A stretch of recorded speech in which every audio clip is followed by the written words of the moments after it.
everyone. I am Meghan Damico, president of BuyGoods, and I'm here with Howard Bruck, our CFO at BuyGoods. And we have a really interesting conversation to talk to you all today about. We've both had a lot of successes in our careers, and Howard in particular has worked with some really cool companies like Pepsi, the New York Stock Exchange, Chase Bank.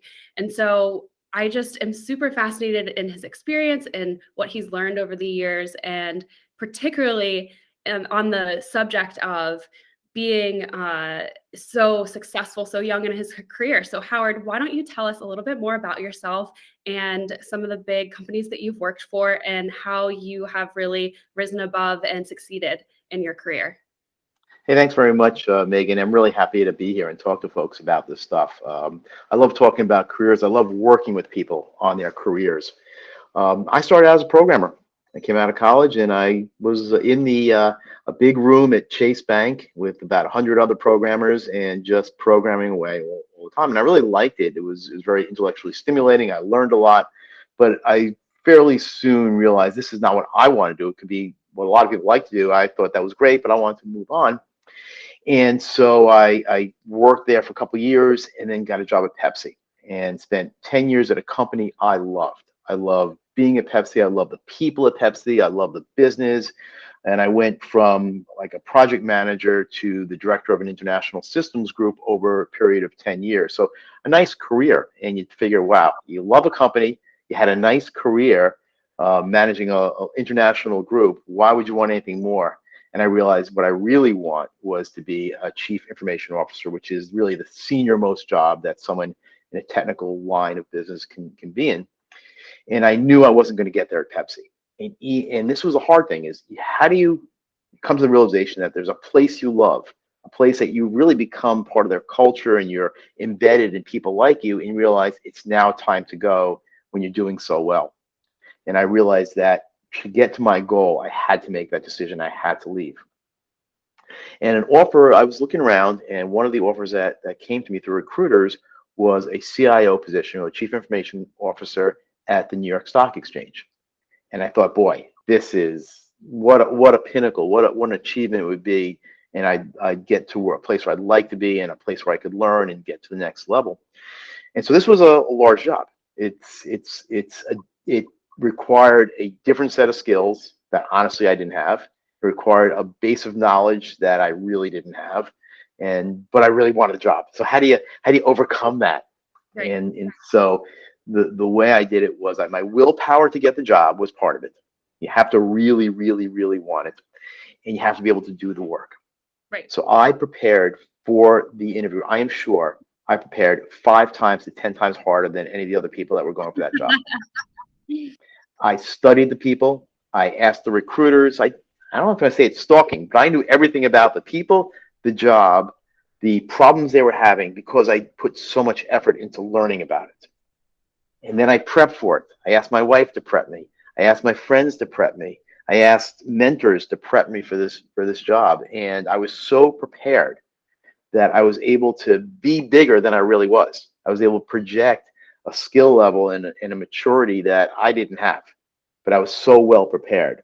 So my advice to anyone is, when you're in a position where you really, really want something, put in the hard work, prepare, practice, and if you really, really want it, your odds go up, so high.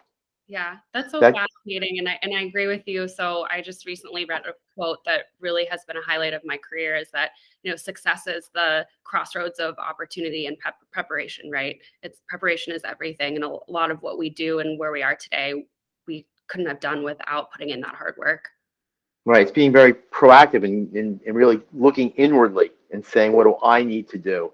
Not what other people have to do for me, but what do I need to do to make the world.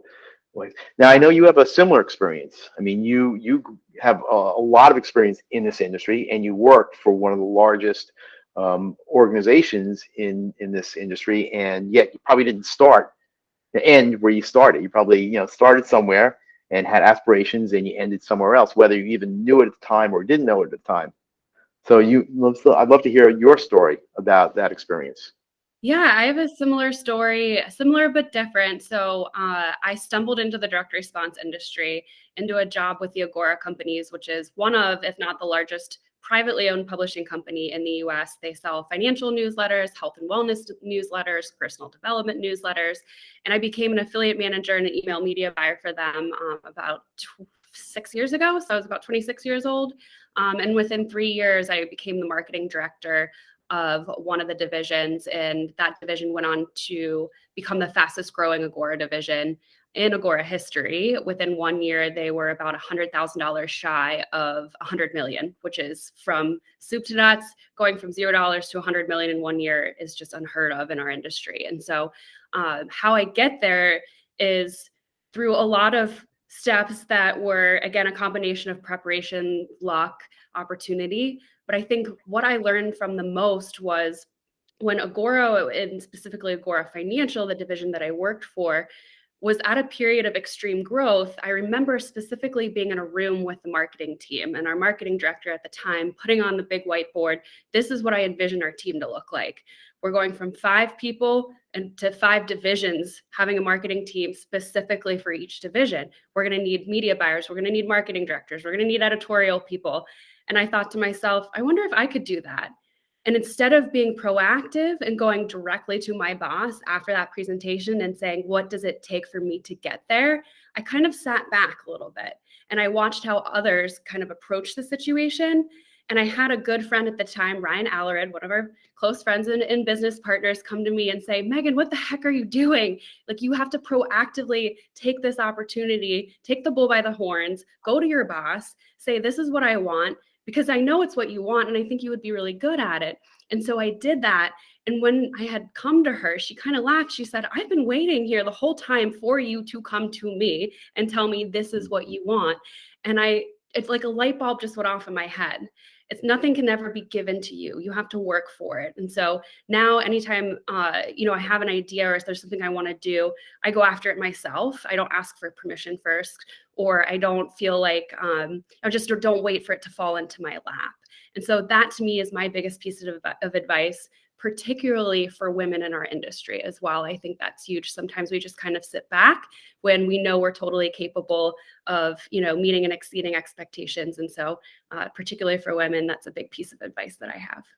Yeah, Megan, having worked with you for over a year and a half, I can definitely see your strength of confidence, but also you have a good wisdom about you in that you've got good perspective. In addition to being a driver of action, you do bring a lot of perspective, which I think is very, very healthy. But I think you've done a really, really nice job of building your career and where you are today at BuyGoods. I'm happy to be working with you. Yeah, right back at you. I'm excited for what 2022 has in store. So hopefully there were some good takeaways for everyone in this video, and we can get together and talk more motivational, inspirational things in the future. Thanks, everyone. Thanks.